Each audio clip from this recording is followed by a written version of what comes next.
On amena alors celui qui avait été aveugle devant les pharisiens.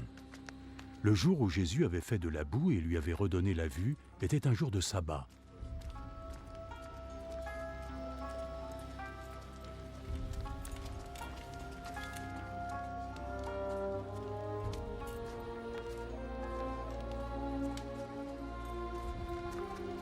De nouveau, les pharisiens lui demandèrent comment il avait recouvré la vue. Il m'a mis de la boue sur mes yeux. J'ai lavé mon visage et maintenant je peux voir. L'homme qui a fait ça ne vient pas de Dieu, parce qu'il n'obéit pas à la loi du Shabbat. Comment un homme qui commet des péchés peut accomplir de tels miracles? Ils n'étaient pas d'accord entre eux. Tu prétends qu'il t'a guéri en te rendant la vue. Alors, que penses-tu de lui? C'est un prophète. Cependant, les autorités juives refusèrent de croire qu'il avait été aveugle et qu'il avait recouvré la vue, jusqu'à ce qu'ils eussent entendu et convoqué ses parents. Est-ce bien votre fils? Vous prétendez qu'il est né aveugle. Alors comment se fait-il qu'il puisse voir? C'est bien notre fils, et je peux vous assurer qu'il est né aveugle. Mais nous ne savons pas ce qu'il s'est passé pour qu'il voie aujourd'hui, et nous ne connaissons pas celui qui a réussi à le guérir. Demandez-le lui. Il est assez grand et il est capable de vous répondre lui-même. Ses parents répondirent cela parce qu'ils craignaient les autorités juives, qui s'étaient mises d'accord pour exclure de la synagogue toute personne qui reconnaîtrait que Jésus était le Messie. Voilà pourquoi ses parents dirent « Il est assez grand, demandez-lui ». Les pharisiens convoquèrent une seconde fois l'homme qui avait été aveugle. Maintenant, jure devant Dieu que tu diras toute la vérité. Nous savons, nous, que l'homme qui t'a prétendument guéri est un pécheur. Je ne sais pas si c'est un pécheur ou pas.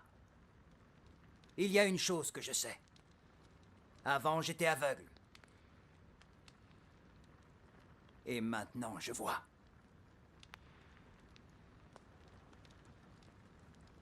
Qu'est-ce qu'il t'a fait? Comment a-t-il fait pour que tu recouvres la vue? Je vous l'ai déjà dit et vous ne m'avez pas écouté. Pourquoi voulez-vous l'entendre encore? Peut-être que vous aimeriez aussi être un de ses disciples. Ils l'injurièrent et dirent « C'est toi qui es son disciple. Nous sommes les disciples de Moïse. Nous savons que Dieu a parlé à Moïse. Quant à cet usurpateur, en revanche, nous ne savons même pas d'où il vient. Voilà une bien étrange chose. Vous dites ne pas savoir d'où il vient, mais aujourd'hui, grâce à lui, je peux vous voir. Nous savons que Dieu n'écoute pas ceux qui ont péché. Il n'écoute que ceux qui le respectent et qui agissent selon sa volonté. Depuis que le monde existe, jamais on n'a entendu parler d'un homme qui a pu donner la vue à un aveugle de naissance. Si cet homme ne venait pas de Dieu, il serait bien incapable de faire quoi que ce soit. Tu es né et tu as grandi dans le péché. Et tu voudrais nous donner des leçons. et ils le chassèrent de la synagogue.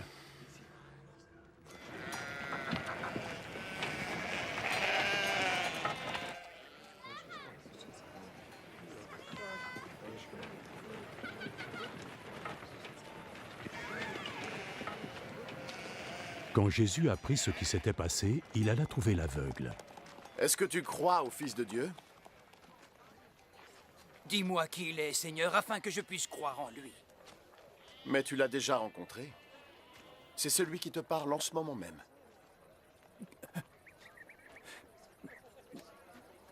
Je crois en toi, Seigneur. Et il s'agenouilla devant Jésus. Je suis venu dans ce monde pour le jugement. Pour que les aveugles puissent voir et que ceux qui voient deviennent aveugles. Quelques pharisiens qui se trouvaient là entendirent ces paroles et lui demandèrent « Tu ne veux pas dire par là que nous sommes également aveugles ?»